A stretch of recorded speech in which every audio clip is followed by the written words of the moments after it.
Well, this is McCook's Mr. Bill. It's an honor to have you here.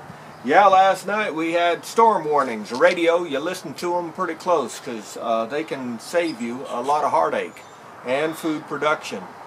The plants are small, so it wouldn't take much hail. Very small hail could still just beat the soup out of them and you'd have nothing, or you'd have to start over.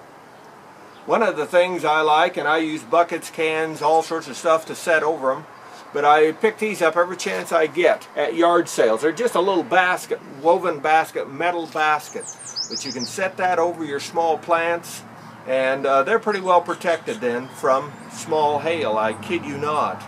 And more than a few small hails have come through, and this has saved us when they're small, when the plants are still small.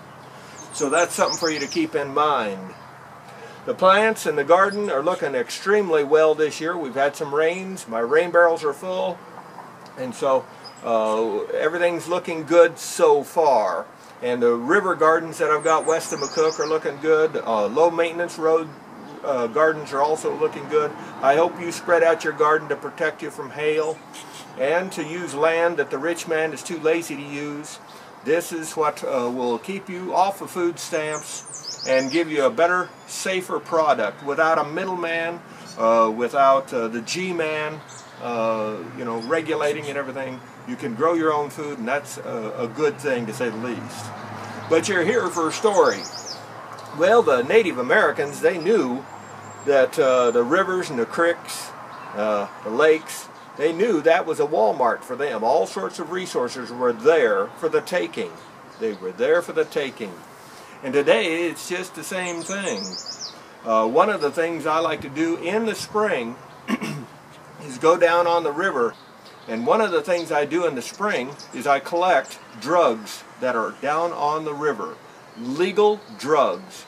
Never forget, only 1% of the plants on earth are illegal. And so that's an awful lot of plants that you can collect that are legal. And always stay legal. Never give a cop the right to destroy your life. But one of the plants I like, and I had a good stand of them here, but we drought out last year. I just didn't have enough water to do anything with. And this is, of course, a Nettles. And I use them for all sorts of sources, including medical purposes if it would be need be.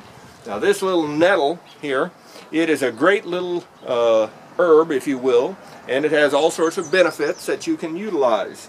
And they are sprinkled throughout the river bottom, and so I dug up one. I'm going to start him in a pot a little bit here, and once he gets going a little better, I'm going to put him down in the regular place I have Nettles. It's an out-of-the-way place, and yet still in my yard.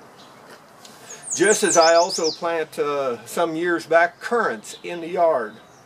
Now currants make a nice little tart jelly. And so we like to have them in the yard rather than have to go down on the river in the fall and pick them.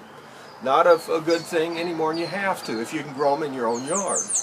Another thing I do is once I get the plants started and established within the yard again, or in the yard, I'll then take the extra sprouts that come up, rather than to just kill them, I'll dig them up and plant them back down on the river in different other places, so that I'm giving back to Mother Nature as much as I take from Mother Nature. Another product that I have is catnip. I spread that on the river as well as I keep it here.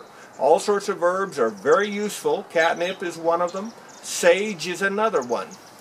Sage I've spread on the river, and I have within my house and within the yard. Of course, the old wives' tales, if you will, said that it'll ward off evil spirits if you keep sage around. And so that's one of the things I remember. And you can poo-poo it if you want, but it never hurts to cover your back door and have such little tricks like that around.